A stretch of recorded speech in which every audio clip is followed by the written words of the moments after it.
بسم الله الرحمن الرحيم. السلام عليكم ورحمة الله وبركاته.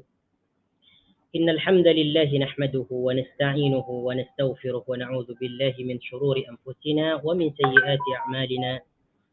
من يهده الله فلا مضل له ومن يضلله فلا هادي له. أشهد أن لا إله إلا الله وحده لا شريك له وأشهد أن محمدا عبده ورسوله لا نبي بعده. اللهم صل وسلم على نبينا محمد وعلى آل محمد كما صليت على إبراهيم وعلى آل إبراهيم إنك حميد مجيد، وبارك على محمد وعلى آل محمد كما باركت على إبراهيم وعلى آل إبراهيم إنك حميد مجيد. اللهم لا سهل إلا ما جعلته سهلا وتجعل الحزن إذا شئت سهلا. رب اشرح لي صدري ويسر لي أمري واحلل عقدة من لساني يفقه قولي. أما بعد، Ikhwani wa akhwati azani Allah wa iyyakum. Pertama-tama kita bersyukur kepada Allah Subhanahu wa taala dengan mengatakan kalimat yang sangat agung yaitu kalimat alhamdulillahi rabbil alamin. Karena di pagi ini kita diberikan nikmat yang sangat agung, nikmat yang sangat luas, yaitu nikmat sehat dan nikmat masa yang sangat luas, sehingga dengan nikmat yang diberikan oleh Allah Subhanahu wa taala kepada kita, kita dapat mempergunakannya dalam hal kebaikan, yaitu menuntut ilmu, mempelajari tentang ilmu agama, mempelajari tentang hadis-hadis yang berkaitan atau yang menjelaskan tentang sifat baginda Nabi sallallahu alaihi wasallam, sama ada sifat itu berkaitan dengan sifat khuluqiyah dan juga sifat khalqiyah. Sifat yang berkaitan dengan akhlak baginda dan juga sifat yang berkaitan dengan kejadian baginda Nabi sallallahu alaihi wasallam. Baik. Tuan-tuan puan-puan yang dirahmati oleh Allah Subhanahu wa taala, insyaallah taala pada kesempatan kali ini kita akan sambung pelajaran kita kitab Syama'ilun Nabi, iaitu kitab yang menjelaskan tentang kepelbagaian atau kejadian baginda Nabi sallallahu alaihi wasallam, dan insyaallah taala kita akan sambung kepada hadis yang yang ke-253. Kalau kita tengok dalam buku yang asli, buku yang original, hadis yang akan kita pelajari pada pagi ini iaitu hadis yang ke-253. Kalau kita tengok dalam terjemahan dia, iaitu hadis yang ke-244. Di mana hadis ini masih menjelaskan tentang perbualan atau cerita malam baginda Nabi sallallahu alaihi wasallam. Sebagaimana yang sudah kita ketahui bahwa baginda Nabi sallallahu alaihi wasallam tidak menyukai berbual atau berbicara di waktu malam. Ya, sebagaimana yang disebutkan dalam hadis sahih yang diriwayatkan oleh Imam Bukhari dan juga Imam Muslim, bahwasanya baginda Nabi sallallahu alaihi wasallam tidak menyukai tidur sebelum waktu Isya, dan tidak pula menyukai berbual atau berbincang atau bercerita selepas Isya. Maknanya berbicara atau berbincang-bincang selepas Isya itu dimakruhkan, kecuali ada keperluan, ada kebutuhan, ya. Apabila ada keperluan, ada kebutuhan, maka diperbolehkan, tidak mengapa. Apalagi hal itu menyangkut atau berkaitan dengan ketaatan, maka ini sangat diperbolehkan, tidak mengapa. Sebagaimana yang terjadi pada baginda Nabi sallallahu alaihi wasallam. Di mana kadang baginda Nabi sallallahu alaihi wasallam juga melakukan cerita-cerita atau perbualan dengan para isteri beliau selepas waktu Isya. Nah, hadis yang seterusnya, dalam hadis yang menceritakan tentang perbualan atau cerita di waktu malam ini, sebagaimana yang disebutkan dalam Syekh Abu Isa Imam At-Tirmidzi, ini ada dua hadis. Yang mana satu hadis ini sudah dijelaskan pada minggu lepas, yaitu hadis tentang khurafah, cerita-cerita dusta, ya. Kemudian hadis yang kedua ini menjelaskan tentang mengenai 11 orang wanita yang diceritakan oleh Aisyah kepada baginda Nabi sallallahu alaihi wasallam.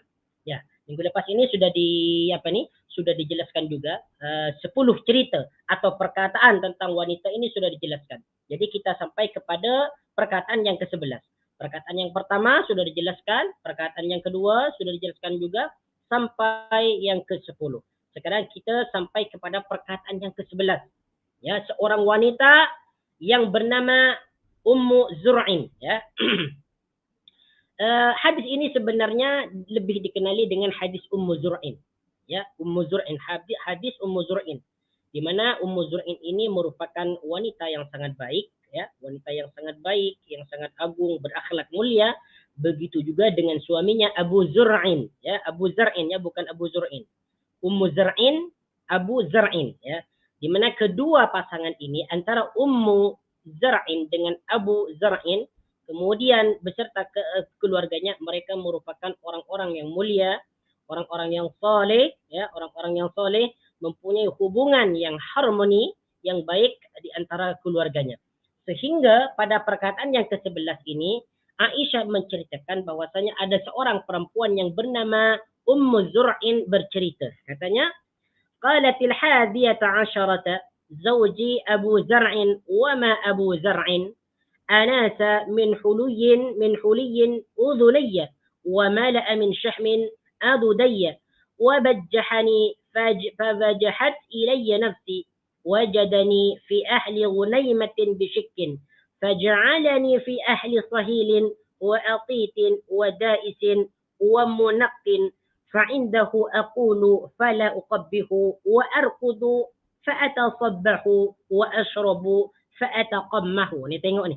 Macam mana tutur atau penyampaian dari Ummu Zar'in mengenai suaminya yang bernama Abu Zar'in.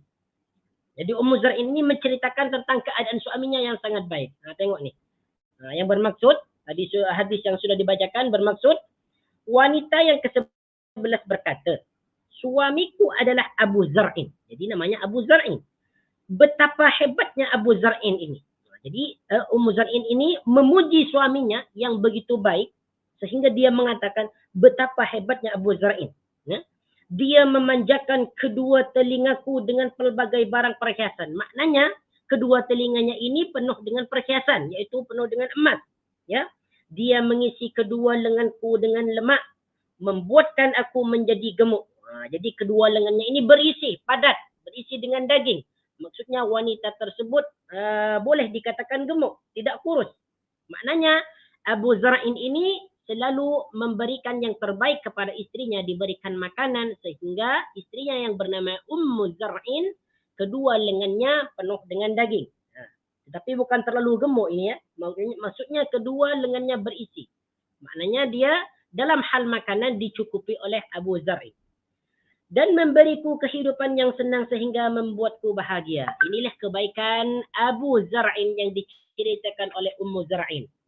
Ya. Kata Ummu Zar'in, sebelum bertemu dengannya, jadi ketika sebelum aku bertemu atau sebelum aku menjadi istri Abu Zar'in, aku hidup dalam kalangan pengembala kambing yang susah. Jadi sebelum itu, Ummu Zar'in ini keadaan dia hanya menjadi seorang pengembala kambing yang susah.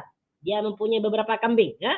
Namun selepas bertemu dengannya, maksudnya selepas menikah dengan Abu Zar'in, aku dapat merasai nikmat hidup dalam kalangan pemilik kuda, unta, lembu dan ladang. Masya Allah, tabarak rahman. Jadi setelah Ummu Zar'in ini kahwin dengan Abu Zar'in, maka Ummu Zar'in mempunyai harta yang melimpah, memiliki unta, memiliki kuda, memiliki lembu dan ladang dan sebagainya. Ya, inilah kehidupan atau kenikmatan yang diperoleh oleh Ummu Zar'in setelah menikah dengan Abu Zar'in. Ya. Kemudian dia berkata lagi, Ummu Zar'in berkata lagi, aku dapat berbicara dengannya sesuka diriku. Jadi apa yang mau dia kata, dia boleh katalah di depan suaminya tu. Kata-kataku tidak pernah diremehkan. Jadi apa yang dikatakan oleh Ummu Zar'in ini tidak pernah diremehkan. Selalu didengarkan oleh Abu Zar'in. Dia bersedia untuk menerima atau mendengarkan keluhan ataupun nasihat ataupun percakapan daripada Ummu Zar'in.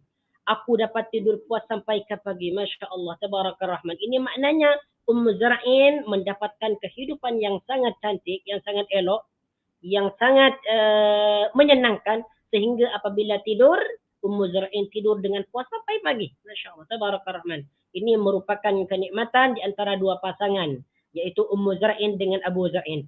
Dan aku dapat minum puas sehingga kenyang. Masya Allah. Maknanya Ummu Zar'in ini mendapatkan pelbagai nikmat Di antaranya boleh minum sampai kenyang. Berarti dia seorang perempuan atau istri yang dicukupkan segala kebutuhannya, segala keperluan seperti makanan dan minuman. Sehingga dia berkata, aku ini sampai kenyang apabila minum. Nah, tengok nih. Nah, ini mengenai tentang Abu Zar'in yang diceritakan oleh Ummu Zar'in. Masya Allah, tabarakallah rahman. Kita pindah kepada ibu Abu Zar'in. Macam mana tentang keadaan ibu atau emak daripada Abu Zar'in? Katanya, Ummu Abi Zar'in fama Ummu Abi Zar'in ukumuha radahun wa baituha fasahun. Masya Allah, tabarakallah rahman. Katanya, ibu Abu Zar'in sangat hebat sekali. Ya, sangat hebat sekali, sangat agung sekali. Kenapa? Ya, kenapa ibu-ibu Ummu Zar'in ini, maksudnya kenapa mertuaku itu sangat hebat sekali? Ya, dia seorang wanita yang mempunyai ruang makanan yang luas. Nah, ruang makanannya yang sangat luas sekali. Berarti di ruang makanan tersebut terdapat banyak makanan. Ya, karena dia seorang yang mempunyai harta yang melimpah dan rumah yang besar. Ya, rumah besar.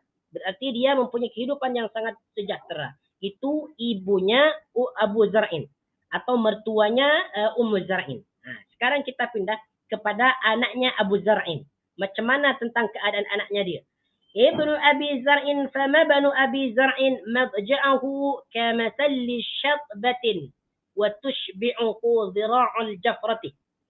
Anak lelaki Abu Zar'in atau anak lelaki kami, betapa hebatnya anak lelaki kami.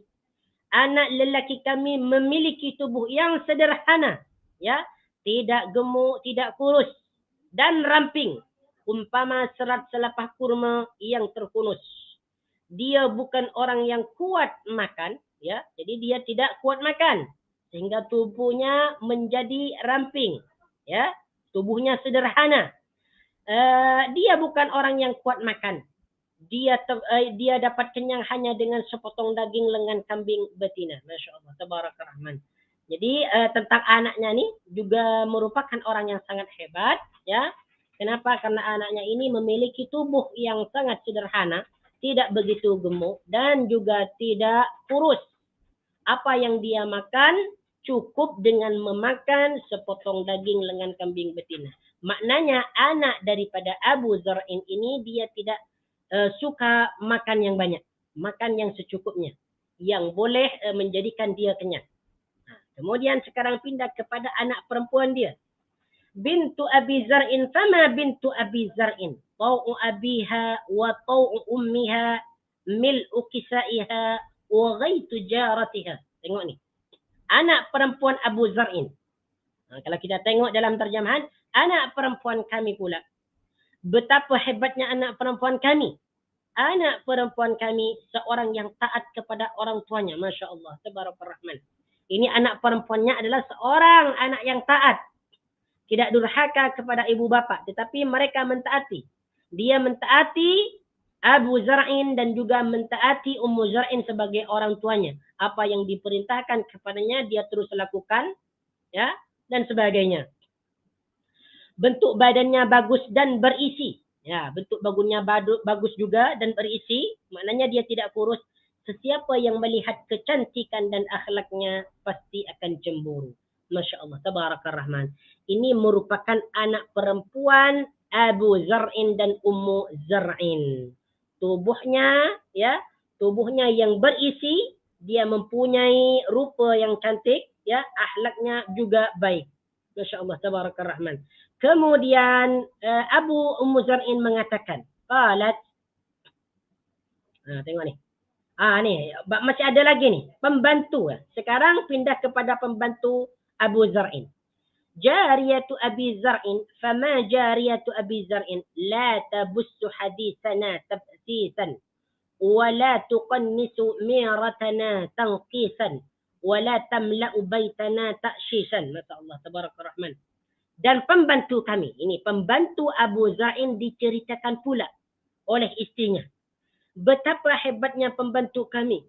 Kami memiliki pembantu yang tidak suka bergosip. Tidak suka membicarakan keburukan orang lain. Apa yang dia dengar tentang keburukan orang lain, dia terus simpan dan tidak diungkapkan dan tidak disebarkan kepada orang lain. Orangnya dapat menjaga rahasia. Ini pembantunya Abu Zar'in. Ini pembantunya, ya. Menjaga rahasia, tidak pernah menyebarkan pembicaraan kami di dalam rumah kepada orang lain. Orangnya juga tidak pernah mencuri makanan dan selalu menjaga kebersihan rumah kami. Masya Allah, tabarakar rahman. Itulah pembantu Abu Zar'in. Jadi wanita ini yang bernama Ummu Zar'in menceritakan tentang suaminya, Abu Zar'in. Setelah itu menceritakan tentang kebaikan ibundanya, yaitu mertuanya. Kemudian yang ketiga menceritakan tentang anak lelakinya. Yang keempat menceritakan tentang anak perempuannya. Kemudian yang kelima menceritakan tentang pembantunya. Kelima orang ini, ya, Abu Zar'in, Ummu Zar'in, kemudian anak laki, anak perempuannya, kemudian pembantunya, kemudian ibunya, ada 6 orang.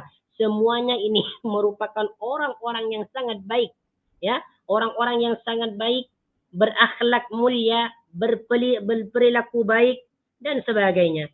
Mereka merupakan orang yang mempunyai harta, ya, mempunyai harta, dan mereka merupakan orang yang sangat mulia. Inilah keluarga daripada Ummu Zar'in. Tengok lagi ni. Kemudian Ummu Zar'in berkata lagi, qalat kharaja Abu Zar'in. Tengok pada satu hari ni. Kharaja Abu Zar'in wal awtabu tumkhadu falaqiya imra'atan ma'aha. Tengok ni.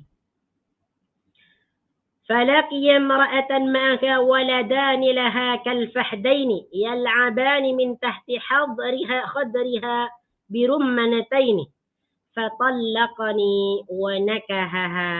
Tengok ni. Perempuan tadi yang bernama Ummu Zar'in berkata lagi. Ya, berkata lagi, dia melanjutkan. Pada suatu hari Abu Zar'in keluar bermusafir. Jadi suatu hari ini Abu Zar'in ini keluar untuk melakukan perjalanan yang jauh. Ketika itu juga susu haiwan peliharaan yang ada bagi diproses sedang melimpah ruah. Jadi ketika dia mau melakukan safar, dia mengambil susu daripada haiwan peliharaannya di mana susu tersebut sangat banyak melimpah ruah. Dalam perjalanannya, Abu Zar'in bertemu dengan seorang wanita yang memiliki sosok tubuh yang menarik. Masya Allah. Ketika Abu Zar'in ini sampai di tengah perjalanan, tiba-tiba bertemu dengan seorang yang sangat cantik. Tubuhnya begitu menarik, ya, begitu menarik, di mana seorang wanita ini membawa 2 orang anaknya yang lincah seperti harimau. Kedua-dua anaknya bermain dekat dengan wanita itu. Fatallaqani wa nakahaha. Gara-gara Abu Zar'in melihat wanita yang cantik tadi, apa kata Ummu Zar'in? Fatallaqani wa nakahaha. Kemudian Abu Zar'in menceraikan aku. Jadi aku diceraikan oleh Abu Zar'in. Karena Abu Zar'in ini telah memiliki wanita lain, ya, melihat wanita lain langsung tertarik kepadanya sehingga dia menikahinya. Aku pun diceraikan. Kata Ummu Zar'in, wa nakahaha, dan dia menikahinya. Fanakahtu ba'dahu rajulan sariyan. Jadi Ummu Zar'in ini diceraikan oleh Abu Zar'in. Tapi di sini tidak disebutkan kenapa Ummu Zar'in ini diceraikan oleh Abu Zar'in. Kemungkinan karena Abu Zar'in ini telah melihat wanita yang mungkin lebih lebih cantik, lebih lebih elok dipandang dan sebagainya. Wallahu taala alam. Tapi di sini tidak disebutkan, tidak disebutkan alasan kenapa Ummu Zar'in ini diceraikan oleh Abu Zar'in. Wallahu taala alam. Tengok ni. Selepas Abu Zar'in ini menceraikan aku dan menikahi wanita itu, aku pula menikah dengan seorang lelaki mulia dan dermawan. Jadi setelah dia dicerai ni, dia pula menikah dengan orang lain di mana orang tersebut juga dermawan, ya, juga dermawan, mempunyai harta, ya, dia juga suka memberi apa yang dia mau dan sebagainya. Nah, tengok ni. ركب شريا وأخذ خطيا وأراح علي نعما سريا وأعطاني من كل رائحة زوجا. Tengok. Dia mahir menaiki kuda dan memegang tombak khati. Tombak khati ini maksudnya nama tempat asal tombak ini dibuat. Ia adalah sebuah desa di pantai laut Oman. Orang-orang khati terkenal dengan membuat tombak. Jadi tombak khati, tombak yang terbuat di kota Khati. Ya, yaitu di pantai laut di sebuah desa di pantai laut Oman. Pada suatu petang yang menyenangkan, dia menunjukkan kepadaku haiwan ternaknya yang melimpah. Jadi ketika waktu petang, ya, Ummu Zar'in ini diajak untuk melihat-lihat, untuk menengok tentang haiwan ternaknya yang melimpah. Lalu memberikan sepasang daripada setiap haiwan yang dia miliki. Jadi Ummu Zar'in ini diberikan haiwan yang dia miliki. Jadi daripada setiap haiwan yang dia miliki. Dari unta ke lembu ke kambing ke. Kemudian setelah itu suaminya berkata kepada Ummu Zar'in. Ini suami yang baru, suami yang kedua. Waqala kuli Ummu Zar'in wa miri ahlaka. Wahai Ummu Zar'in, ya, makanlah sesukamu dan berilah keluargamu. Maknanya suami yang kedua ini juga sangat baik. Dia memiliki harta, mempunyai haiwan ternak yang banyak. Sehingga Ummu Zar'in diberi dengan haiwan tersebut. Kemudian dia disuruh makan sepuasnya. Kemudian tidak hanya dia yang diberikan haiwan ternaknya, namun juga keluarganya disuruh beri. Masya Allah, tabarakallah rahman. Tengok ni. Kemudian lanjutan dia, falau jama'tu kulla syai'in a'tanihi ma balagha asghara aliyati Abi Zar'in. Biarpun aku kumpul semua kebaikan dan pemberiannya kepadaku. Jadi maksudnya kata Ummu Zar'in, apa yang diberikan oleh suamiku ini, suamiku yang kedua ni, dari semua ternak ke perhiasan apa-apa ke, kata dia, ia masih belum dapat menandingi pemberian Abu Zar'in yang paling kecil. Masya Allah, tabarakallah rahman. Jadi maksudnya ini pemberian daripada suami yang kedua ini, ya, tidak sama dengan apa yang diberikan oleh Abu Zar'in. Maknanya Abu Zar'in ini lebih baik jauh daripada suami yang kedua ini. Ya, lalu Aisyah berkata, faqala li Rasulullah sallallahu alaihi wasallam, kuntu laki ka Abi Zar'in li Ummi Zar'in. Ya.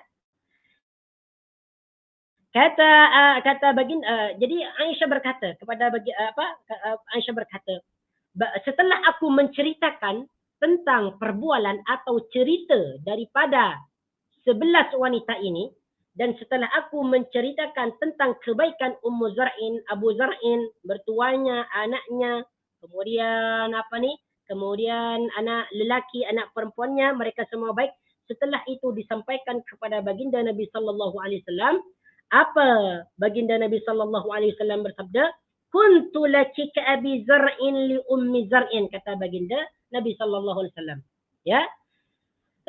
Aku ni, kata baginda kepada Aisyah, aku ni bagimu umpama Abu Zar'in kepada Ummu Zar'in. Aku ni layaknya atau seperti Abu Zar'in kepada Ummu Zar'in. Maksudnya adalah baginda Nabi sallallahu alaihi wasallam ini sangat baik kepada Aisyah di dalam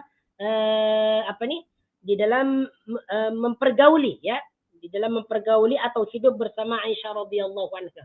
Ya, ini maksudnya baginda Nabi sallallahu alaihi wasallam nak menyatakan bahwasanya apa yang dilakukan oleh baginda Nabi sallallahu alaihi wasallam kepada Aisyah sama dengan apa yang dilakukan oleh Abu Zar'in kepada Ummu Zar'in. Namun dalam riwayat yang lain, kalau tidak salah dalam riwayat yang disebutkan oleh Imam At-Tabrani, kalau tak silap dalam Imam At-Tabrani, ya, betul, dalam riwayat hadis At-Tabrani ada sebuah perkataan, illa anna Aba Zar'in tallaqa wa ana la utalliku. Jadi setelah baginda Nabi sallallahu alaihi wasallam mengatakan, aku ni bagimu seperti Abu Zar'in kepada Ummu Zar'in. Lalu dikatakan lagi, illa anna Aba Zar'in talaqa wa ana la utalliquh.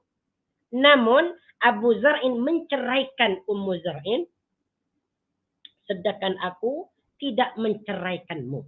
Ini dalam riwayat At-Tabarani. Jadi walau bagaimanapun kebaikan Abu Zar'in kepada Ummu Zar'in ini tidak sebaik dengan kebaikan baginda Nabi sallallahu alaihi wasallam. Sebab kalau kita tengok daripada hadis yang diriwayatkan oleh Imam At-Tabarani, baginda Nabi sallallahu alaihi wasallam walaupun menikahi wanita-wanita lain, beliau tidak sampai menceraikan Aisyah radhiyallahu anha. Tetapi kalau kita tengok kepada ceritanya Abu Zar'in setelah melihat seorang wanita yang cantik dan mempunyai tubuh yang sangat baik, yang sangat bagus, maka Ummu Zar'in lalu diceraikan.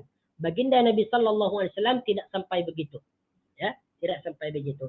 Inilah cerita Ummu Zar'in, ya, cerita Ummu Zar'in. Ya. Baik. Sekarang kita pindah kepada bab berikutnya, yaitu bab yang ke-39. Babu ma jaa fi naumi Rasulillah sallallahu alaihi wasallam. Yaitu tajuk yang menjelaskan tentang tidur baginda Nabi sallallahu alaihi wasallam. Masya-Allah, tabaraka rahman. Jadi tidur baginda Nabi sallallahu alaihi wasallam juga direkodkan oleh para sahabat, sehingga Imam At-Tirmidzi membuatkan tajuk khusus yang menjelaskan tentang tidur baginda Nabi sallallahu alaihi wasallam. Di mana tidur ini merupakan tanda daripada kekuasaan Allah Subhanahu wa taala, sebagaimana Allah Subhanahu wa taala sebut dalam Al-Qur'an dalam surah Ar-Rum ayat yang ke-23, wa min ayatihi manamukum bil-laili wan-nahar. Di antara tanda-tanda kekuasaan Allah yaitu menjadikan tidur bagimu di waktu malam dan siang. Wabtigha'ukum min fadli inna fi dzalika laayatin liqaumin yasma'un. Sesungguhnya semua itu adalah tanda-tanda bagi orang yang mendengar. Masya Allah, tabaraka rahman. Dan tidur ini merupakan kerahmatan, kasih sayang Allah Subhanahu wa taala kepada hambanya, di mana hambanya itu diberikan waktu untuk rehat supaya badannya menjadi segar, menjadi nyaman, menjadi kuat, ya, menjadi kuat, sehingga setelah dia tidur dia boleh mengerjakan pekerjaan-pekerjaan yang lain. Masya Allah. Dan tidur ini juga merupakan sesuatu yang dapat menguatkan kita beribadah kepada Allah Subhanahu wa taala. Tengok kalau kita tengok orang yang tidak tidur sama sekali, maka dia macam kelihatan atau nampak macam orang yang tidak sehat, ya. Kita tengok dari keadaan matanya macam dia orang yang mengantuk, mengerjakan sesuatu tidak fokus. Tetapi bagi orang yang rehat dengan tidur, maka setelah dia bangun dia akan mendapati tubuh dia menjadi sehat, segar, bugar, sehingga dia apabila ingin melakukan aktiviti sama ada yang berkaitan dunia ataupun dia mau beribadah, maka insya-Allah dia akan boleh beribadah dengan baik. InsyaAllah, tabaraka rahman. Jadi dalam tajuk ini akan dijelaskan hadis-hadis yang menjelaskan atau yang berkaitan dengan tidur baginda Nabi sallallahu alaihi wasallam, mulai daripada adab-adab tidur atau bagaimana cara tidur dan sebagainya. Hadis yang pertama ini merupakan hadis yang ke-254. Kalau kita tengok dalam terjemahan dia, hadis yang ke-245. Mari kita tengok bersama bagaimana akhlak atau adab baginda Nabi sallallahu alaihi wasallam ketika beliau tidur. Nah, tengok ni. Hadis yang pertama, hadis yang dibawakan oleh sahabat yang mulia Al-Barra bin Azib. An Al-Barra bin Azib anna Nabi sallallahu alaihi wasallam kana idza akhadha madja'ahu wada'a kaffahu al-yumna tahta khaddihi al-ayman wa qala rabbi qini 'adzabaka yawma tab'asu 'ibadaka. Ya, daripada sahabat yang mulia Barra bin Azib, dia berkata bahawa sesungguhnya baginda Nabi sallallahu alaihi wasallam ketika beliau itu mau tidur, ya, idza akhadha madja'ahu, ketika beliau itu mengambil tempatnya tidur, ya maksudnya ini mau tidur, wada'a kaffahul yumna tahta khaddihil ayman. Beliau meletakkan telapak tangannya yang kanan. Ya, ini bagian nih. Tahta khaddihil ayman, di bawah pipi yang kanan. Masya Allah, tabaraka rahman. Jadi apabila baginda Nabi SAW hendak melakukan tidur, mau tidur, maka apa yang beliau lakukan sebelum tidur, yaitu meletakkan tangan yang kanan, nih, bagian telapak tangan. Diletakkan di bawah pipi yang kanan. Nah, di sini. Nah, kemudian beliau itu berdoa, Rabbi qini azabaka yawma tab'asu ibadak. Ya, yang artinya Rabbi wahai Tuhanku, ini lindungilah aku azabaka daripada siksamu yauma tab'asu ibadaka ketika engkau membangkitkan hamba-hambamu. Nah, tengok nih. Jadi apa yang dibaca oleh baginda Nabi sallallahu alaihi wasallam setelah meletakkan telapak tangan yang kanan di bawah pipi yang kanan, maka baginda Nabi sallallahu alaihi wasallam terus membaca Rabbi qini azabaka yauma tab'asu ibadak. Masya Allah, tabaraka rahman. Doa ini sangat mulia sekali. Ya, kenapa? Karena ini meminta perlindungan kepada Allah Subhanahu wa taala daripada siksa. Ya, sebab tidur ini bagaikan kematian. Nah, bagaikan seorang yang mati. Ya, karena orang yang tidur dia tidak boleh melakukan apapun. Ya. Ya. Jadi setelah mati pada hakikatnya kita akan menghadapi dua perkara. Dua perkara. Yang pertama, kemungkinan kita akan menghadap setelah mati, kita akan mendapatkan rahmat daripada Allah Subhanahu wa taala.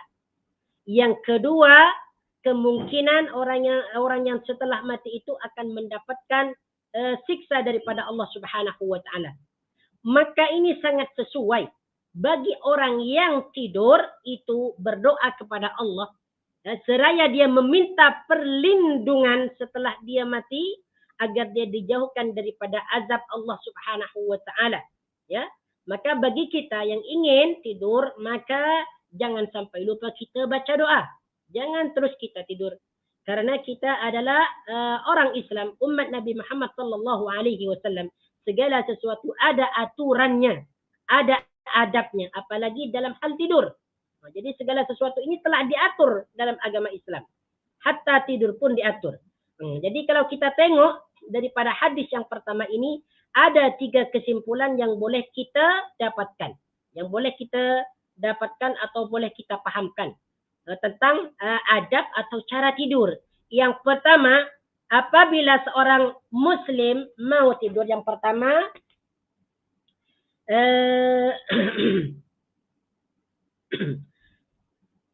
yang pertama yaitu tidur di atas rusuk yang kanan.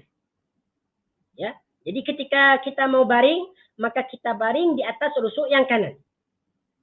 Yang kedua, yaitu meletakkan telapak tangan yang kanan di bawah pipi yang kanan. Kemudian yang ketiga, yaitu membaca doa, Rabbi qini azabaka yawma tab'asu ibadaka. Jadi ini ada 3 kesimpulannya, yaitu ketika tidur, dia berbaring di atas rusuk yang kanan. Yang kedua, meletakkan telapak tangan di bawah pipi yang kanan. Yang ketiga, membaca doa. Ya, setidaknya 3 adab ini boleh kita lakukan ketika kita mau tidur. Apabila kita mau mendapatkan pahala daripada Allah Subhanahu wa taala. Inilah adab-adab orang yang tidur. Lakukan 3 hal ini. Apabila kita merasa malas untuk membaca ayat kursi ataupun qul huwallahu, qul a'udzu birabbil falaq, qul a'udzu birabbin nas, kita cukupkan untuk lakukan yang 3 ini. Karena ketiga perkara ini merupakan perbuatan yang sangat sederhana sekali. Kita tidur berbaring di atas rusuk yang kanan, letakkan telapak tangan kanan ini di bawah pipi yang kanan, terus baca doa yang sangat pendek sekali. Rabbi qini azabaka yawma tab'asu ibadak. Ini dihafalkanlah. Jangan selalunya kita baca Allahumma bismika ahya wa amutu. Kita sekali-kali baca doa yang lain. Ya? Sekali-kali kita baca doa yang lain. Rabbi qini azabaka yawma tab'asu ibaduk. Ini meminta kepada Allah Subhanahu wa taala, wahai Tuhanku, peliharalah, lindungilah aku ini daripada siksamu, daripada azabmu. Kira-kira kalau kita berdoa ini, Akankah kita akan disiksa? Insya Allah tidak. Kenapa? Karena kita selalu meminta kepada Allah, selalu berdoa kepada Allah agar kita dijauhkan daripada azab kubur atau daripada azab neraka. Seseorang yang meminta kepada Allah Subhanahu wa taala maka dia akan kabulkan. Makanya Allah mengatakan ud'uni astajib lakum. Mintalah kamu kepadaku, aku akan memperkenankan, mengabulkan, memakbulkan apa yang kamu minta. Kita meminta kepada Allah sebelum tidur untuk kita dilindungi daripada api neraka, maka insya Allah kita akan dilindungi oleh Allah Subhanahu wa taala. Makanya doa ini jangan sampai kita remehkan, kita hafalkan. Rabbi qini azabaka yauma tab'asu ibadak. Bahkan Allah Subhanahu wa taala merasa marah, murka apabila seorang hambanya tidak meminta kepada Allah. Makanya jika kita ingin dijauhkan daripada siksa api neraka, siksa kubur, maka perbanyaklah baca doa ini sebelum kita tidur. Ya, sebelum kita tidur. Rabbi qini azabaka. Ini doanya sudah jelas. Rabbi, wahai Tuhanku, qini, peliharalah aku, lindungi aku, azabaka, daripada siksamu. Maknanya kalau seseorang minta perlindungan, insya Allah akan lindungi dia. Insya Allah akan lindungi dia daripada siksa nanti di akhirat. Yauma tab'asu ibadaka. Maknanya doa ini meminta perlindungan kepada Allah Subhanahu wa taala daripada siksa akhirat. Insya Allah taala. Ya. Makanya jangan sampai lupa nih. Doa ini sangat baik. Rabbi qini azabaka yauma tab'asu ibadak. Ada berapa kalimat? 1, 2, 3, 4, 5, 6. 6 kalimat. Rabbi qini azabaka yauma tab'asu ibadak. Nah, kita kalau baca doa ini tak payah baca artinya. Cukup baca dalam teks Arabnya saja. Rabbi qini azabaka yauma tab'asu ibadak. Kalau kita tidak hafal, ya, kita boleh tulis ataupun kita boleh letak di depan almari ataupun di atas tilam dan sebagainya. Supaya kita ini ingat, sentiasa ingat. Nah, jadi kita ingatlah 3 perkara nih yang diajarkan oleh baginda Nabi sallallahu alaihi wasallam. Apabila kita tidur di atas tulang rusuk yang kanan, kemudian letakkan telapak tangan yang kanan ini di bawah pipi yang kanan, kemudian yang ketiga kita baca doa Rabbi qini azabaka yauma tab'asu ibadak. Baca doa ini dengan khusyuk. Jangan baca main-main. Baca dengan khusyuk. Agar apa yang kita baca itu dimakbulkan oleh Allah Subhanahu wa taala. Nah, kalau doa kita ini dimakbul, maknanya kita ini akan diselamatkan daripada siksa akhirat. Nah, ini doa. Nah, baik. Sekarang kita pindah kepada hadis yang ke-256. Ya, hadis ini dibawakan oleh sahabat yang bernama Hudzaifah. An Hudzaifah qala كان النبي صلى الله عليه وسلم إذا أوى إلى فراشه قال اللهم باسمك أموت وأحيا وإذا استيقظ قال الحمد لله الذي أحيانا بعدما أماتنا وإليه النشور. Ini doa yang lain ya, doa yang lain. Sebab banyak doa yang dibaca oleh baginda Nabi sallallahu alaihi wasallam ketika beliau itu hendak mau tidur. Jadi kita boleh memilih lah. Boleh kita memilih.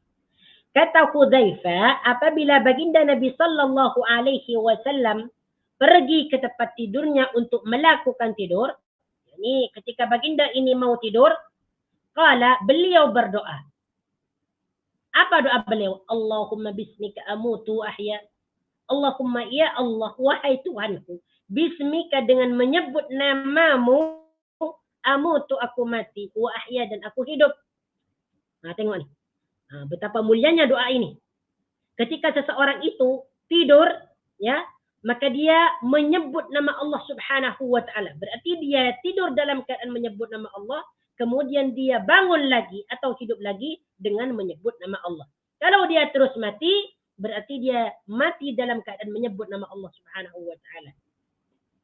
Maka bagi kita yang ingin tidur, maka bacalah doa ini. Ini merupakan doa yang sangat mulia, ya. Karena dengan doa ini kita berharap bahwa kita mengharapkan kematian dengan menyebut nama Allah Subhanahu wa taala. Seseorang yang mati dalam keadaan menyebut nama Allah Subhanahu wa taala, insya-Allah kematiannya menjadi husnul khatimah. Ini ketika mau tidur. Allahumma bismika amutu wa ahya. Wa idza istayqadha qala, ketika dia bangun tidur, maka baginda Nabi sallallahu alaihi wasallam berdoa, alhamdulillahilladzi ahyana ba'dama amatana wa ilaihin nusyur. Yang artinya alhamdulillah, segala puji bagi Allah, alladzi ahyana, yang telah menghidupkan kami, ba'dama amatana, setelah dia mematikan kami, wa ilaihin nusyur, dan kepadanya lah tempat kembali. Kita tengok ni. Jadi setelah baginda Nabi sallallahu alaihi wasallam bangun daripada tidurnya, beliau terus memuji Allah Subhanahu wa taala dengan mengatakan alhamdulillahilladzi ahyana ba'dama amatana. Sepatutnya kenapa baginda Nabi sallallahu alaihi wasallam berdoa seperti ini? Alhamdulillahilladzi ahyana ba'dama amatana. Segala puji bagi Allah yang menghidupkan kami setelah kami mati. Kenapa baginda Nabi sallallahu alaihi wasallam membaca doa ini? Membaca kalimat syukur ini, membaca kalimat pujian ini? Iya, karena baginda Nabi sallallahu alaihi wasallam memuji kepada Allah Subhanahu wa taala karena baginda Nabi sallallahu alaihi wasallam setelah tidur dihidupkan lagi. Masih diberikan kesempatan untuk bernafas, untuk beraktivitas setelah tidur. Makanya baginda Nabi sallallahu alaihi wasallam memuji kepada Allah Subhanahu wa taala. Dan hadis ini dan doa ini menunjukkan bahwasanya Allah Subhanahu wa taala itu yang menghidupkan dan yang mematikan. Ya, menghidupkan daripada kematian, mematikan dari setelah kehidupan. Wa ilaihin nusyur, dan hanya kepadanya tempat kembali. Kita akan kembali kepada Allah Subhanahu wa taala. Segala apa yang kita perbuat ini akan dihisab, ya, akan dihisab, akan diperhitungkan amalan kita. Kemudian kita akan diberikan balasan sesuai dengan apa yang kita buat.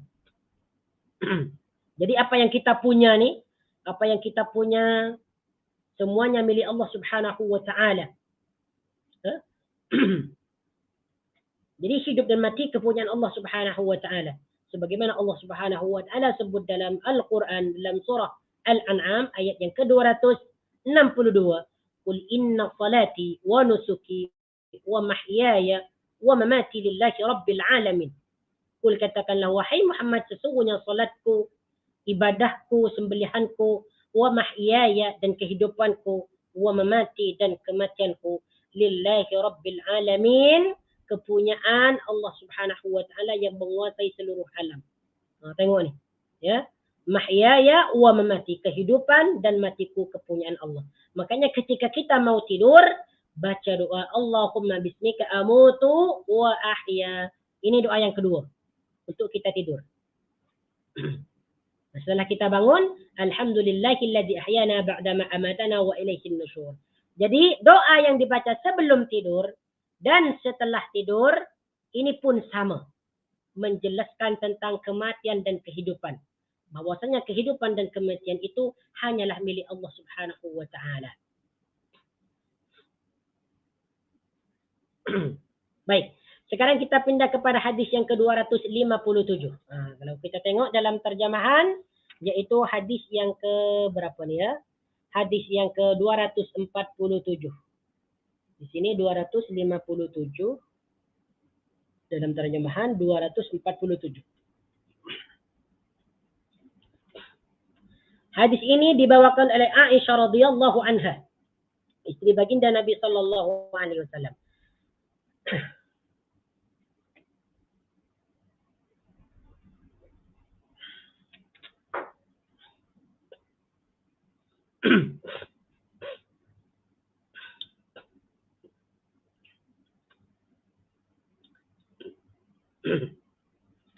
عن عائشة قالت كان رسول الله صلى الله عليه وسلم إذا آوى إلى فراشه كل ليلة جمع كفيه فنفس فيهما وقرأ فيهما قل هو الله أحد وقل أعوذ برب الفلق وقل أعوذ برب الناس ثم مسح بهما ما استطاع من جسده يبدأ بهما رأسه ووجهه وما أقبل من جسده yasna'u dhalika 3 marrat.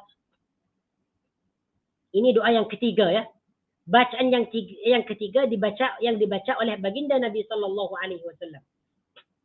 Kita boleh memilih salah satu daripada yang ketiga doa ini. Jangan kita baca semua. Tetapi kalau kita baca semua, tak mengapa, tak ada hal. Boleh-boleh saja.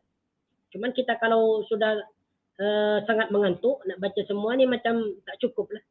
Macam tak larat kan. Sedangkan mata kita sudah mulai terpejam. Tengok ni. Daripada Aisyah, dia berkata bahawa baginda Nabi sallallahu alaihi wasallam ketika mahu tidur, kulla lailatin jama'a kaffaihi, setiap malam jama'a kaffaihi, iaitu mengumpulkan kedua telapak tangan. Mengumpulkan maksudnya menengadah. Ya, kalau tengok dalam terjemahan dia menadah. Ya, menadah. Maksudnya kedua tangan beliau antara yang kanan dengan yang kiri dibuat seperti ini, dikumpulkan seperti ini. Fanafasa fihima, fanafasa fihima, kemudian baginda Nabi sallallahu alaihi wasallam menghembus lembut, ya, menghembus lembut. Maksudnya meniup kedua tangannya itu dengan lembut seperti ini. Jadi first time ketika mau tidur, baginda Nabi sallallahu alaihi wasallam setiap malamnya kedua tangannya dibuat seperti ini. Ya. Setelah itu ditiup dengan halus atau dihembuskan dengan halus. Wa qara'a fihima, kemudian baginda Nabi sallallahu alaihi wasallam membaca qul huwallahu ahad. Nah, setelah keadaan tangan baginda Nabi sallallahu alaihi wasallam seperti ini dikumpulkan, kemudian dihembus dengan halus, ditiup dengan halus, kemudian dibacakan qul huwallahu ahad, Allahus samad, lam yalid wa lam yulad wa lam yakul lahu kufuwan ahad. Kemudian setelah itu baginda membaca surah Al-Falaq.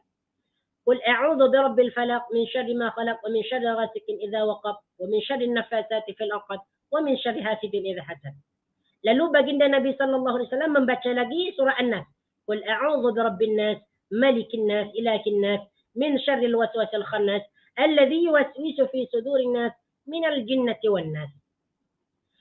Setelah membaca 3 surat ini, kemudian summa masaha bihima mastata'a min jasadihi, beliau itu menyapukan, ya, menyapukan kedua tangan tersebut ke seluruh badannya, ke seluruh tubuhnya. Jadi dua telapak tangan ini yang telah dibacakan 3 surat tadi disapukan ke bagian badan, ya, disapukan ke bagian badan, yabda'u bihima ra'sahu wa wajhahu, yaitu dimulakan daripada kepala sehingga wajah. Selepas wajah, wa ma aqbala min jasadihi, kemudian tubuh bagian depan. Seperti ini. Yasna'u dzalika 3 maratin, baginda Nabi sallallahu alaihi wasallam membuatnya 3 kali. Usapkan lagi. Itu yang pertama, usapkan lagi daripada kepala, ini yang kedua, kemudian wajah, kemudian tubuh bagian depan. Usapkan lagi 3 kali, seperti itu. Ini merupakan adab baginda Nabi sallallahu alaihi wasallam ketika beliau mau tidur. Jadi kalau hadis yang ke-257 ini, kata Aisyah, baginda Nabi sallallahu alaihi wasallam ketika mau tidur, kedua tangannya dikumpulkan, ditengadahkan seperti ini, lalu ditiup dengan hembusan yang halus, lalu dibacakan surah qul huwallahu ahad, surah qul a'udzu birabbil falaq, surah qul a'udzu birabbin nas. Setelah itu baru diusapkan, disapukan, dimulakan daripada kepala bagian atas, kemudian wajah, kemudian badan atau tubuh bagian depan. Mana yang dia boleh sapu, silakan sapu. Ini merupakan akhlak baginda Nabi sallallahu alaihi wasallam. Apa manfaat atau kegunaannya, ya, melakukan seperti itu agar baginda Nabi sallallahu alaihi wasallam dijaga dan dipelihara oleh Allah Subhanahu wa taala daripada gangguan syaitan dan gangguan jin.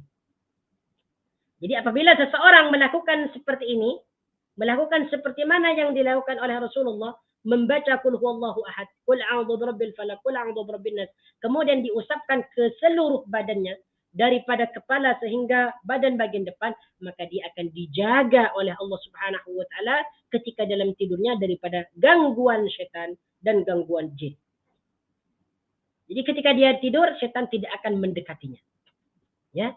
Kadang kalau kita tidur nih, kalau kita tidur, kadang di antara kita nih ada yang bermimpi buruk, ataupun ketika kita tidur merasa tubuh kita berat. Macam ada sesuatu yang menunggangi kita di atas.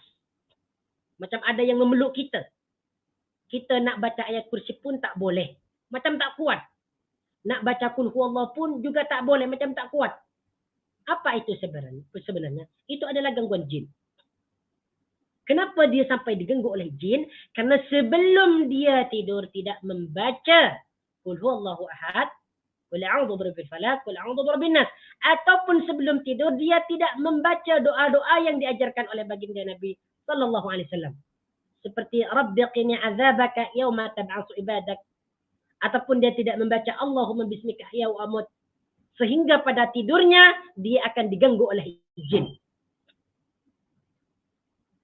Tetapi ada juga sebahagian di antara kita sebelum tidur dia membaca doa semua doa dibaca. Allahumma bismika amutu ayat dibaca. Surah Al-Ikhlas pun dibaca, surah Al-Falaq pun dibaca, surah An-Nas pun dibaca. Tetapi ketika dia dalam keadaan tidur, dia masih saja diganggu oleh jin. Kenapa sebabnya? Padahal dia sudah membaca doa. Kenapa sebabnya?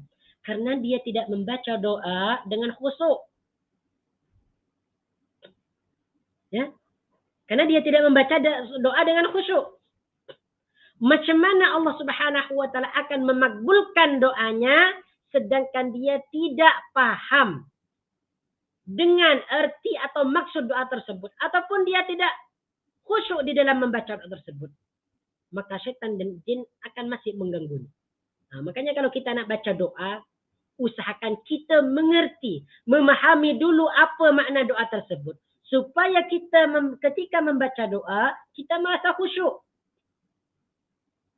Seperti contoh tadi, doa tadi, Rabbi qini azabaka yauma tab'atsu ibadak. Jadi kalau kita baca doa ini, kemudian kita memahami maknanya, berarti kita betul-betul meminta perlindungan kepada Allah Subhanahu wa taala daripada siksa nanti di akhirat. Dan juga minta perlindungan daripada gangguan syaitan dan jin. Makanya baca dengan khusyuk. Kalau tidak dibaca dengan khusyuk, syaitan pasti akan menghampiri dia. Jadi baca ketika kita membaca surah Al-Ikhlas. Qul huwallahu ahad, Allahus samad, lam yalid wa lam yulad wa lam yakul lahu kufuwan ahad. Dan ini ana sudah buktikan. Ana sendiri yang membuktikan, saya sendiri yang membuktikan.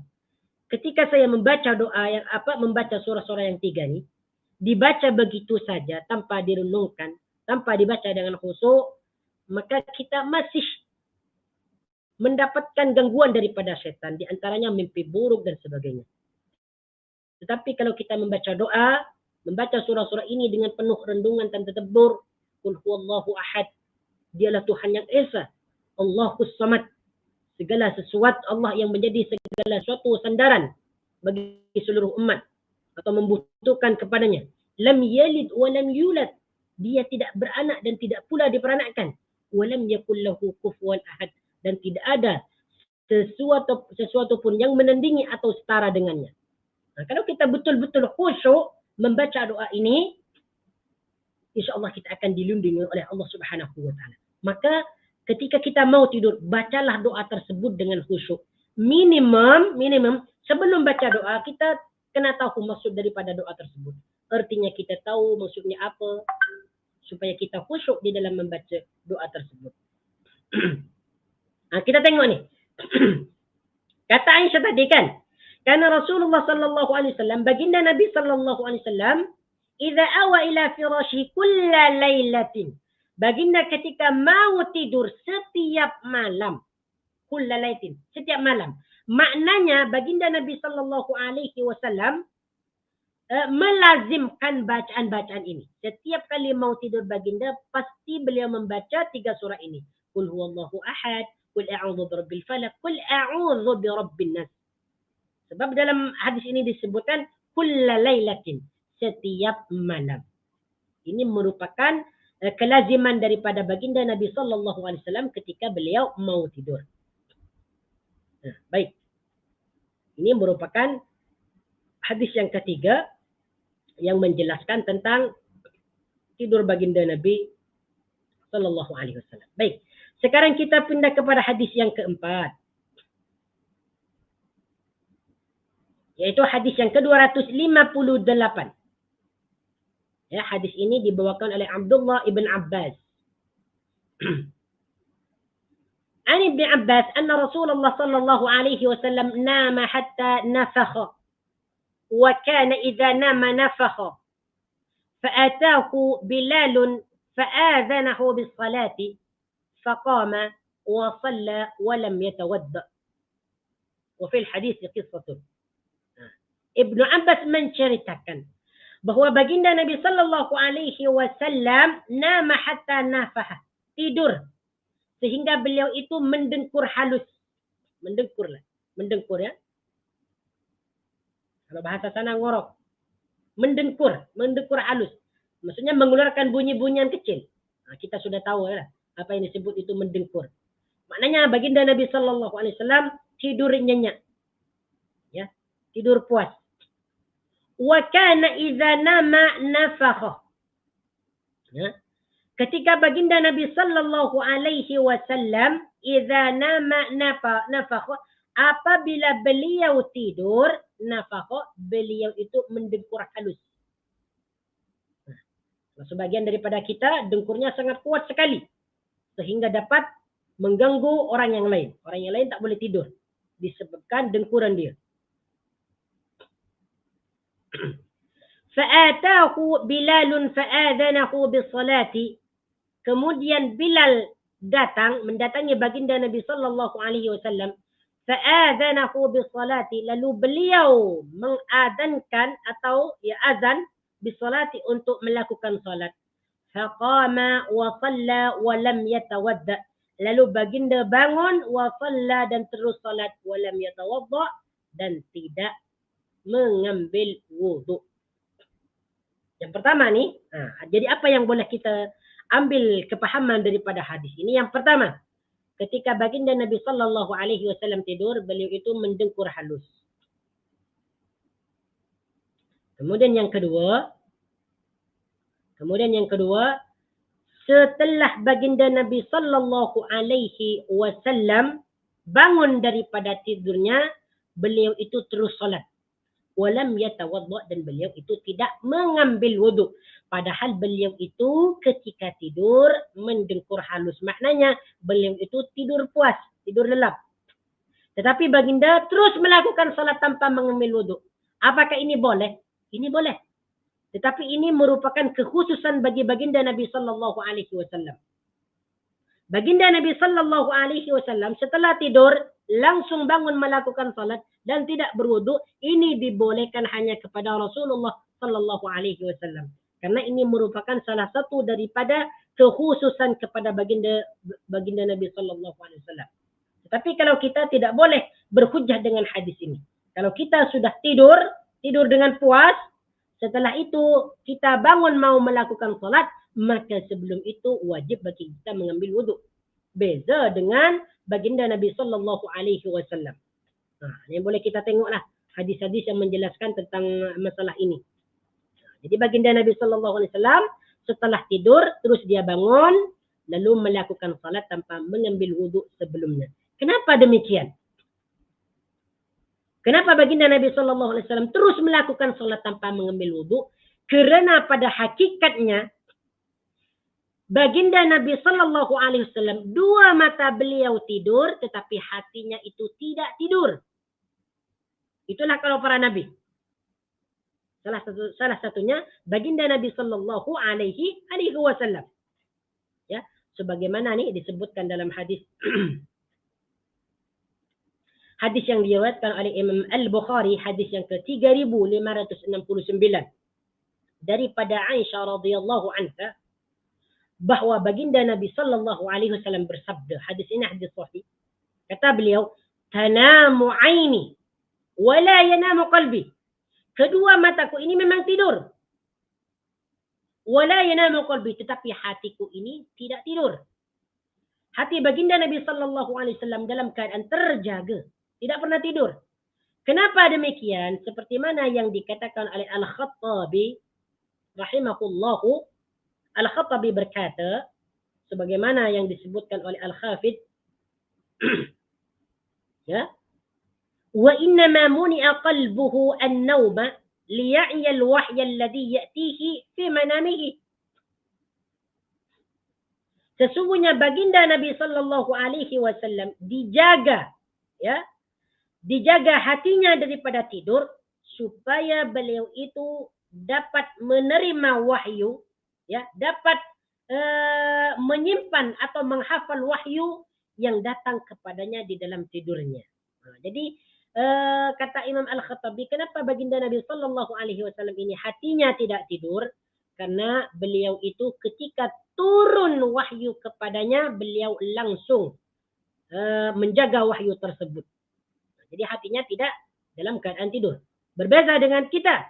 Kita ketika tidur, mata semua tidur, hati semua tidur, kita tidak ingat apa-apa.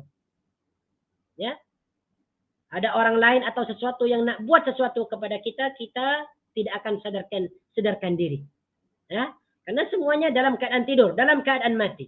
Beza dengan baginda Nabi sallallahu alaihi wasallam. Makanya di sini ketika Imam Nawawi apa nih?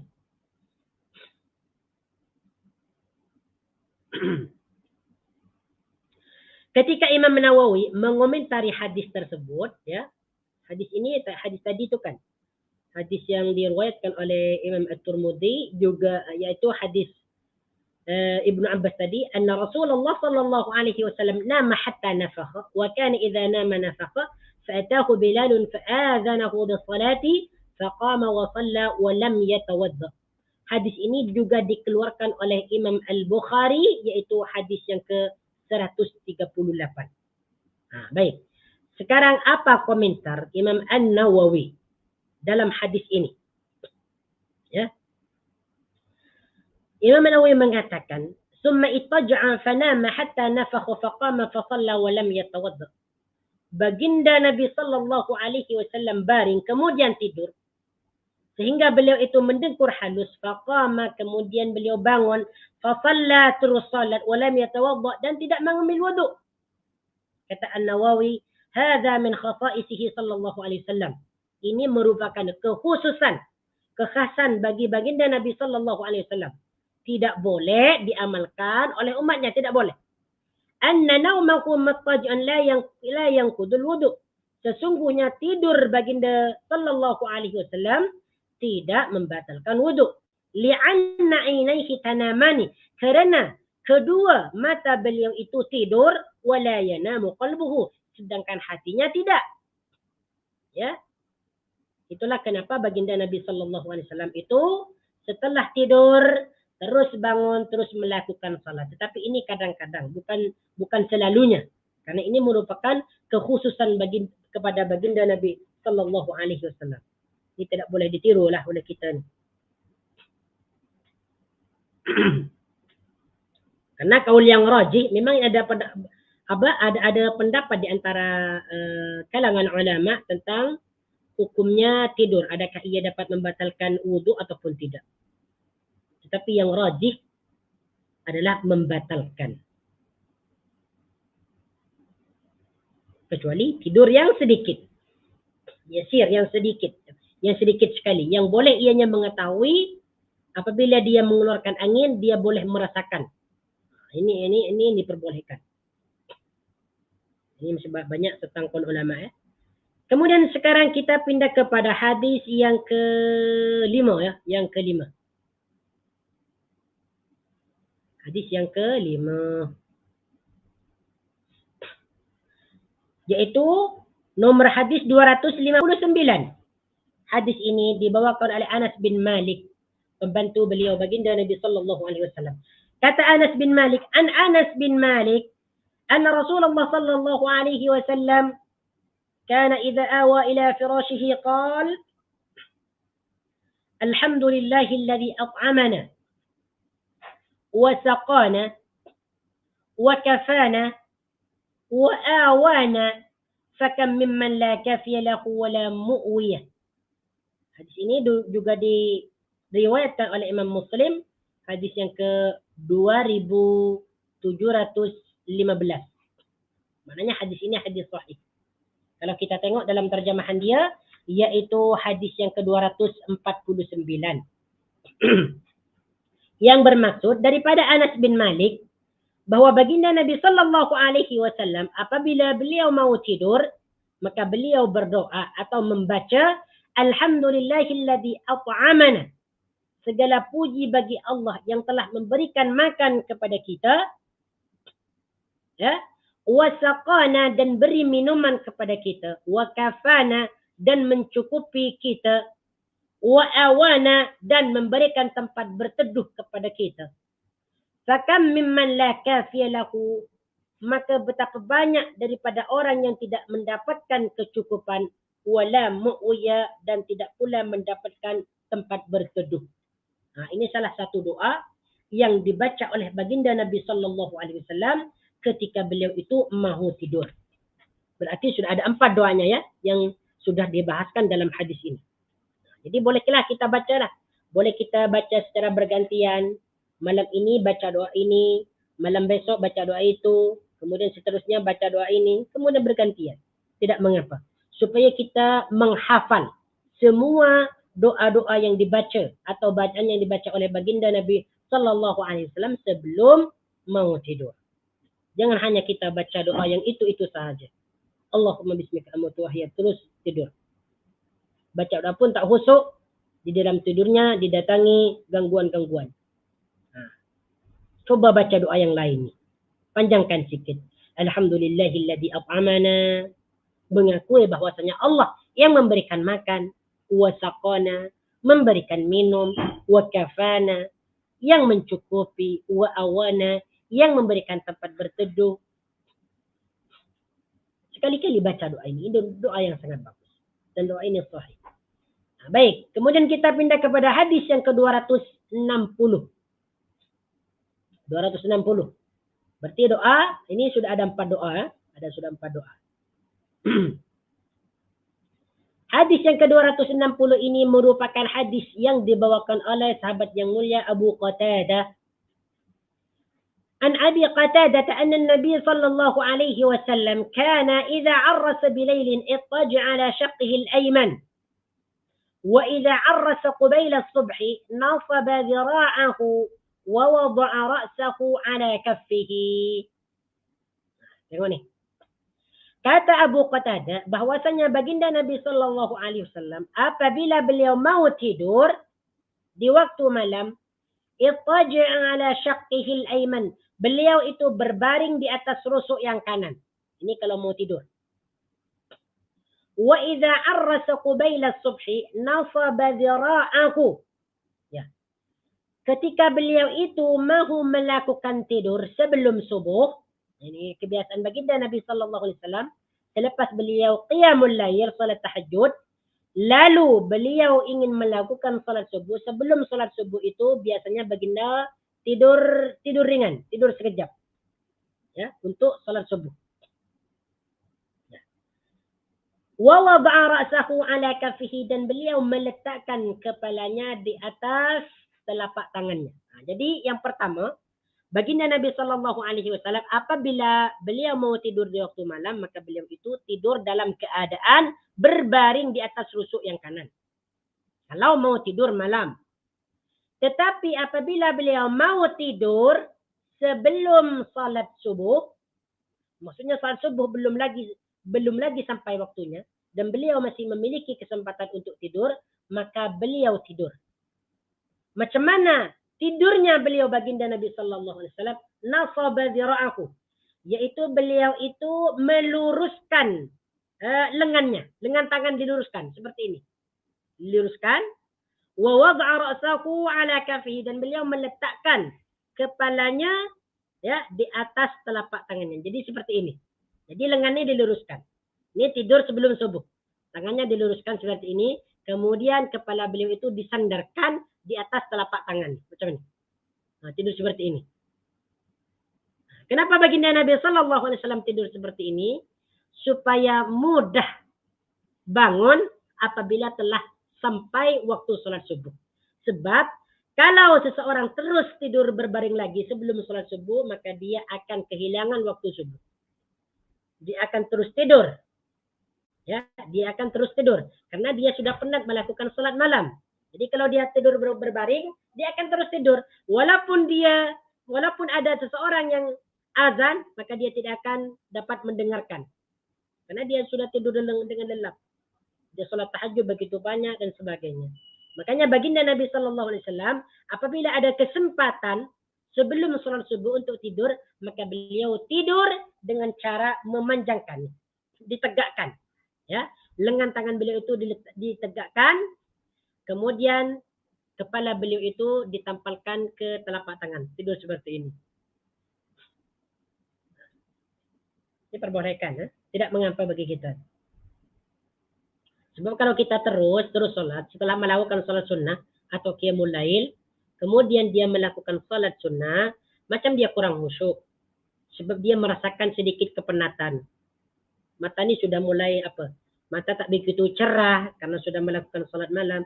Tetapi kalau dia tidur yang ringan, tidur sedikit, insya Allah akan membantu dia untuk melakukan sholat dengan baik, dengan bersungguh-sungguh, dengan kuat.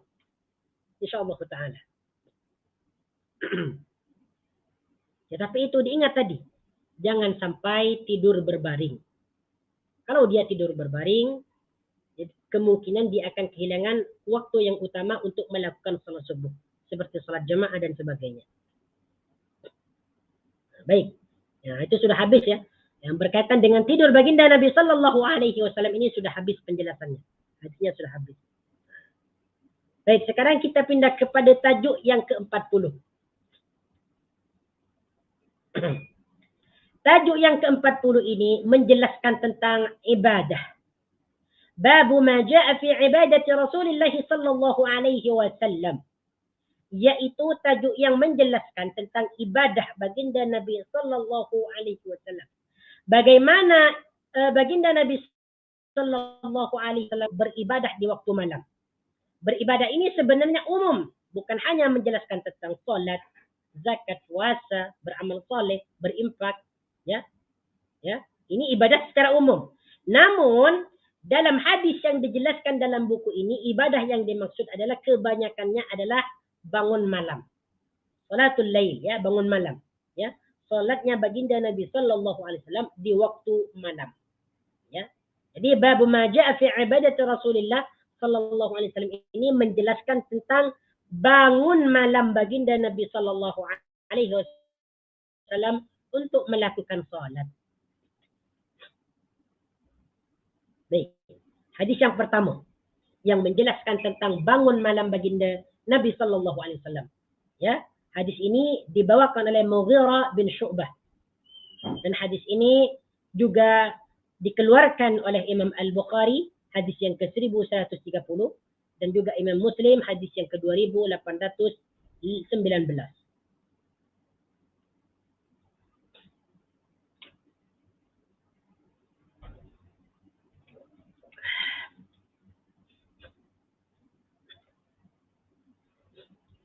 عن المغيرة بن شعبة قال صلى الله عليه وسلم قال صلى رسول الله صلى الله عليه وسلم حتى انتفخت قدماه فقيل له أتتكلف هذا وقد غفر الله لك ما تقدم من ذنبك وما تأخر قال أفلا أكون عبدا شكورا. Jadi kata Mughirah bin Syu'bah bahwa baginda Nabi sallallahu alaihi wasallam melakukan salat malam hatta fatahat qadamahu, sehingga kedua kaki beliau itu bengkak. Masya Allah, tabaraka rahman. Ini menunjukkan bahwa baginda Nabi Sallallahu Alaihi Wasallam begitu semangat, begitu banyak dan panjang melakukan salat malam sehingga kedua kaki beliau itu bengkak. Luka. Fakila lahu. Maka baginda itu ditanya. Karena baginda itu salat malam sehingga bengkak. Macam mana baginda Nabi Sallallahu Alaihi Wasallam melakukan salat malam sehingga kedua kaki beliau itu bengkak? Kenapa melakukan salat demikian? Apa tujuannya? Sahabat bertanya, "Atatakallafu hadha wa qad ghafara Allahu laka ma taqaddama min dhanbika wa ma ta'akhkhar?" Wahai baginda Nabi, atatakallafu hadha?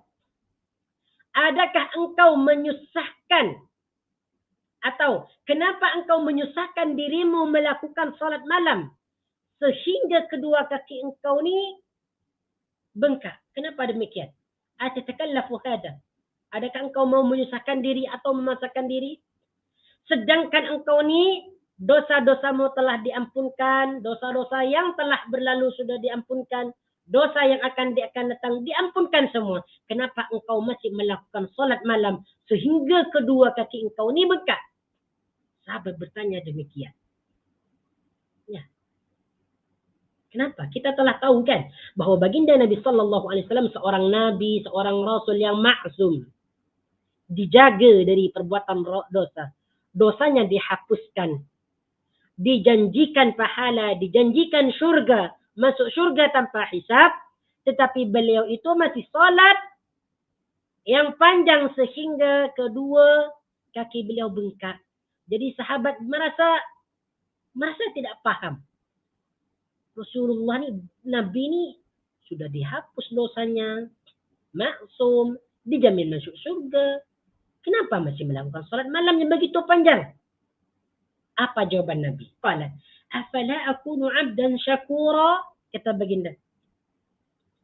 Tidakkah aku ini menjadi seorang hamba yang banyak bersyukur kepada Allah Subhanahu wa taala?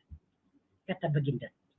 Jadi tujuannya baginda Nabi Sallallahu Alaihi Wasallam memperbanyakkan solat selain beliau mengharapkan pahala dan agar dicontoh oleh umatnya, beliau itu melakukan semua itu sebagai bentuk rasa syukur kepada Allah Subhanahu wa taala karena dosa-dosanya telah diampuni, diberikan pelbagai nikmat, ya, kemudian diberikan hidayah, diberikan pahala, dijanjikan syurga. Daripada itulah baginda Nabi Sallallahu Alaihi Wasallam bersyukur kepada Allah Subhanahu wa taala, ya, yang dibuktikan dengan banyaknya salat waktu malam sehingga kedua kaki beliau itu bengkak.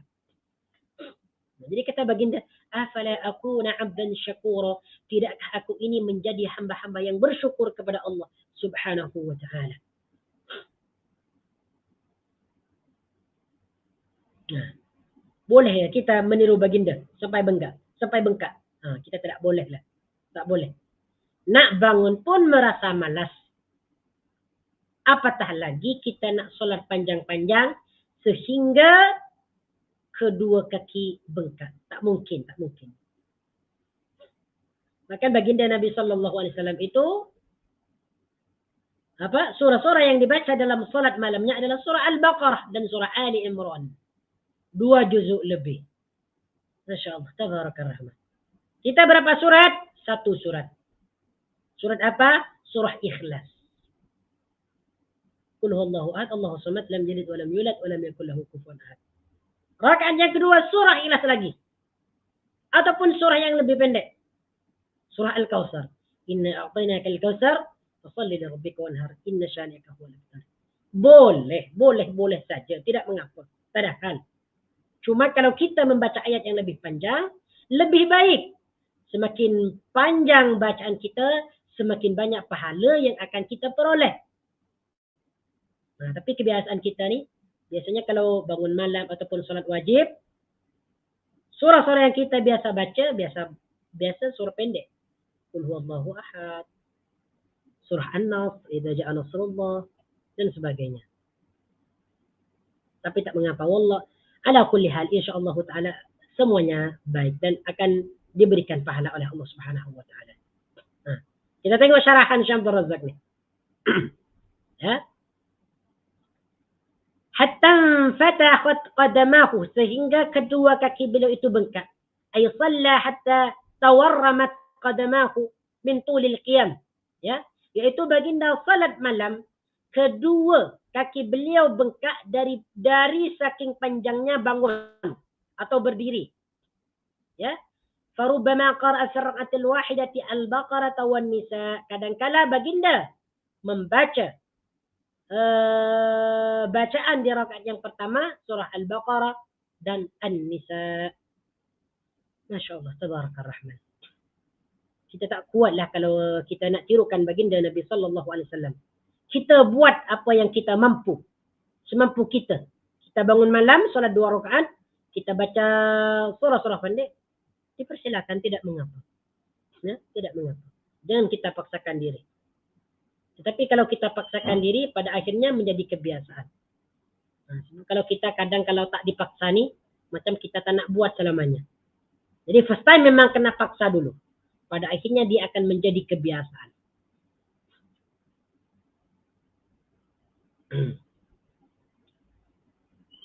Ya, jadi itu merupakan apa? Jadi salat malam itu, salat malam yang dilakukan oleh baginda Nabi sallallahu alaihi wasallam merupakan rasa syukur kepada Allah Subhanahu wa taala.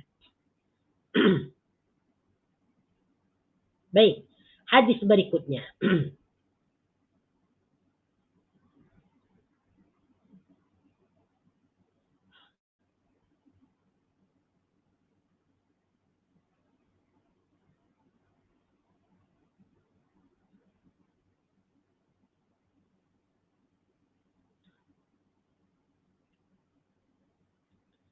Hadis berikutnya, hadis yang ke-262. Hadis ini dibawakan oleh Abu Hurairah radhiyallahu anhu. An Abi Hurairah qala, kana Rasulullah sallallahu alaihi wasallam yusalli hatta tarima qadamahu. Qala, faqila lahu, ataf'alu hadha wa qad ja'aka anna Allah qad ghafara laka ma taqaddama min dhanbika wa ma ta'akhkhar. Qala, afala akunu abdan syakura. Hadis ini maksud dan pemahamannya sama dengan hadis sebelumnya. Jadi baginda Nabi sallallahu alaihi wasallam salat sehingga kedua kaki beliau itu bengkak. Kemudian sahabat bertanya kepadanya, adakah engkau ataf'alu hadha? Adakah engkau melakukan semua ini? Adakah engkau ini memberatkan atau menyusahkan dirimu untuk melakukan salat ini? Wa qad ja'aka anna Allah qad ghafara laka. Sedangkan Allah telah mengampuni dosamu yang terdahulu dan dosamu yang akan datang. Maka jawaban Nabi, afala akunu abdan syakura. Hadis yang ke-263 ini juga sama dengan hadis sebelumnya. Tapi ana bacakan. Hadis ini juga dibawakan oleh Abu Hurairah. An Abi Hurairah qala, kana Rasulullah sallallahu alaihi wasallam yaqumu yusalli hatta tantafiha qadamah. فيقال له يا رسول الله تفعل هذا وقد غفر الله لك ما تقدم من ذنبك وما تأخر. قال أفلا أكون عبدا شكورا. Jadi apa yang boleh kita ambil daripada hadis ini? Baginda Nabi sallallahu alaihi wasallam memang diberikan kenikmatan dan kelezatan beribadah kepada Allah Subhanahu wa taala. Jadi selama orang tersebut beribadah kepada Allah Subhanahu wa taala karena cinta, karena dia mau, karena dia mengharap pahala kepada Allah Subhanahu wa taala, maka Allah Subhanahu wa taala ketika itu tidak pernah merasa bosan terhadap apa atau terhadap ibadah yang dilakukan oleh hambanya. Cumanya kalau kita tidak kuat, maka kita lakukan sesuai dengan kemampuan kita. Kita mampu ambil 2 rakaat, buat 2 rakaat. Kita mampu baca surah Al-Ikhlas, baca surah Al-Ikhlas dan sebagainya. Ya. Makanya baginda Nabi sallallahu alaihi wasallam ini tidak pernah merasakan kebosanan, tidak pernah boring ya di dalam mengerjakan salat malam. Bahkan dalam satu hadis yang diriwayatkan oleh Imam An-Nasa'i, yaitu hadis yang ke 3950, ya, beliau berkata, wa ju'ilat qurratu 'aini fi shalah, dan penyejuk mataku dijadikan dalam solat. Maksudnya, baginda Nabi sallallahu alaihi wasallam ni senang melakukan solat. Bahkan beliau itu merasa sejuk, merasa tenang. Merasa tenang, merasa sedap, ya, merasa sejuk, ya, apabila beliau itu melakukan solat. Ya, apabila beliau itu melakukan solat. Kita sebagai hambanya, ya, kita tidak pernah dipaksa untuk melakukan perkara yang sunnah kecuali dengan semampu kita. Baginda Nabi sallallahu alaihi wasallam bersabda, "Khudhu minal a'mali ma tutiqun." Buatlah amalan atau ambillah amalan-amalan yang engkau boleh mengerjakannya. Fa innallaha la yamallu hatta tamallu. Sesungguhnya Allah itu tidak merasa bosan sehingga kamu itu merasa bosan.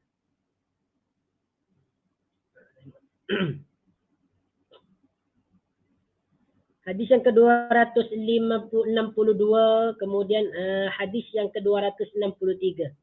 Ini pun sama, sudah dibacakan tadi. Kemudian kita pindah kepada hadis yang ke-264.